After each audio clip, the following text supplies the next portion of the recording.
미움 아주 버리고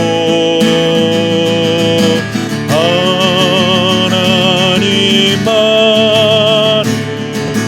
홀로 섬기는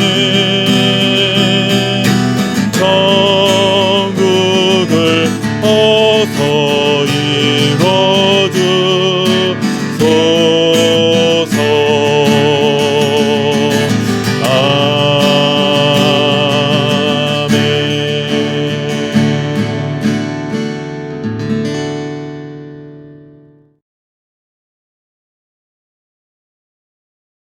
예수께서 이르시되 이 형상과 이 글이 누구의 것이냐? 이르되 가이사의 것이니이다. 이에 예수께서 이르시되 가이사의 것은 가이사에게, 하나님의 것은 하나님께 바치라 하시니 그들이 예수께 대하여 매우 놀랍게 여기더라. 아멘. 마가복음이 종반부를 향해 가고 있습니다. 예수님께서는 자신이 십자가에 달려 돌아가실 날이 이제 얼마 남지 않았음을 아셨습니다. 그 날이 가까워질수록 전과 달리 당시 종교 지도자들과 날을 세워 논쟁을 하시기도 했고, 그들의 심기를 건드려 속이 부글부글 타오르게 하기도 하셨습니다. 포도원 농부의 비유를 통해 예수님은 죽음을 당할 것이라 예언하기도 하셨고, 그렇게 자기를 죽음으로 몰아간 자들은 하나님의 심판을 받게 될 것이라는 말씀도 서슴없이 전하셨습니다. 그러자 예수님을 시기하던 무리들은 그때부터 더욱 적극적으로 예수님을 잡아 죽일 방도를 찾기 시작했습니다. 아무리 고대 사회였지만 그래도 아무런 이유 없이 죽음으로 내몰 수는 없었습니다. 그들은 매우 정치적인 사람들이었기 때문에 자신들에게 권력을 준 로마 황제의 눈치도 살펴야 했고, 또한 군중들의 시선도 무시할 수는 없었습니다. 게다가 아무리 불법을 행하는 자들이었다 할지라도 그래도 아브라함의 후손이고 하나님의 선택된 백성이라는 최소한의 신분의식이 있었기 때문에 이유 없이 살인을 저지를 수는 없었습니다. 그래서 예수님께서 전하신 비유의 말씀을 듣고 그 말씀이 자신들을 두고 한 말이라는 것을 알아차린 후에 예수님을 잡으려고 했습니다. 그렇지만 군중들의 시선 때문에 그냥 돌아서야 했습니다. 이들에게는 명분이 필요했습니다. 예수님을 잡아 죽여도 될 만한 그럴듯한 명분을 만들기 위해 그때부터 모의를 하고 드디어 실행에 옮깁니다. 그들은 두 가지 방향에서 예수님을 죽일 수 있는 명분을 만들어낼 수가 있었습니다. 하나는 로마 황제에게 반역한 반역자로 만드는 것이고, 다른 하나는 하나님의 말씀인 율법을 어기는 자로 만드는 것이었습니다. 둘 중에 어느 하나라도 걸려들기만 한다면 자신들의 목적을 달성할 수 있었던 것이죠.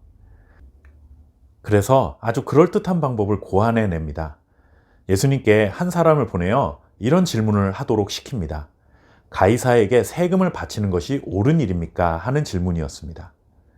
이 질문에 어떤 대답을 해도 예수님을 잡아들일 수 있는 확실한 명분이 생길 수 있었습니다.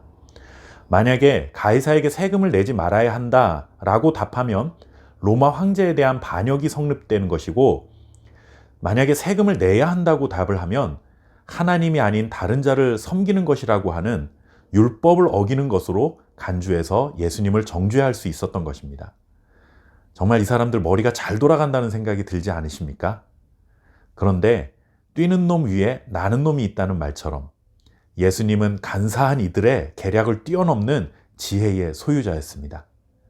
이 질문에 이렇게 답변하십니다. 우리가 잘 아는 말씀이죠. 가이사의 것은 가이사에게, 하나님의 것은 하나님께 바치라. 먼저 예수님은 가이사의 것은 가이사에게 바치라고 하십니다. 유대인들은 주후 6년경부터 로마 황제에게 인두세를 내야 했는데 반드시 로마 은전인 데나리온으로 내야 했습니다. 그런데 이 은전에는 가이사의 형상이 그려져 있었고, 또한 신성한 아우구스투스의 아들 티베리우스 아우구스투스 황제라는 글씨가 새겨져 있었습니다. 로마 황제를 신적인 존재로 간주하는 형상과 글씨가 새겨져 있던 매우 우상숭배적인 은전이었습니다. 그래서 율법을 철저하게 지키던 강건파 유대인들은 이 은전을 만지기도 거부했습니다. 예수님께서 가이사의 것은 가이사에게 라고 말씀하신 것은 이런 우상숭배적 물건은 가이사에게 돌려주라 하는 의미가 담겨 있는 것입니다. 그렇기 때문에 이것은 율법을 어긴 것이 아닙니다. 또한 로마 황제에게 세금을 내는 것을 반대했다고 트집 잡힐 가능성도 피한 정말 명답 중에 명답이었습니다. 그리고 이것이 끝이 아니었습니다. 예수님은 하나님의 것은 하나님께 바치라 라고 말씀하셨습니다. 여기서 하나님의 것은 하나님의 형상을 담은 것이라는 의미인데, 하나님의 형상을 담은 것은 곧 우리 사람을 말하는 것입니다. 사람은 마음과 목숨과 힘을 다하여 하나님을 경배해야 한다 하는 그런 뜻입니다. 예수님의 이 답변은 우리가 흔히 생각해 왔던 것처럼 세상 나라와 하나님 나라 모두에게 순복해야 한다라는 그런 의미가 아닙니다. 가이사의 것은 가이사에게 라는 이 말은 겉으로 보기에는 세금을 내라 하는 그런 허락의 말씀인 것 같지만, 속에 담겨 있는 진짜 의미는 우상숭배를 하지 말라 하는 그런 말이고, 하나님의 것은 하나님께 드리라 하는 이 말씀은 하나님만을 경배하라 라는 말씀인 것입니다. 결국 이 두 가지 말씀은 하나로 통일되는 것이죠. 우상숭배하지 말고 온 마음을 다해 하나님을 경배하라 라는 말씀으로 조화를 이루는 것입니다. 예수님의 대답은 철저하게 율법을 준수하는 것이면서도 동시에 로마 황제를 거부하지 않는 것처럼 보이는 정말 지혜로운 답변인 것입니다.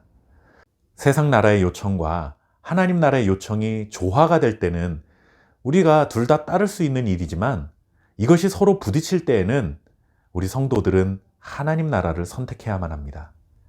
예수님의 답변은 적당히 타협하고 둘 다 취하라 이 말씀을 하신 것이 아니라, 어떤 경우에도 하나님이 아닌 다른 것을 숭배해서는 안 되고 우리는 언제나 하나님만을 경배하고 살아가야 한다라는 이 원칙을 말씀해 주신 것입니다. 언제나 하나님이 요구하시는 길을 선택할 줄 아는 믿음의 사람들이 되시기를 바랍니다. 감사합니다.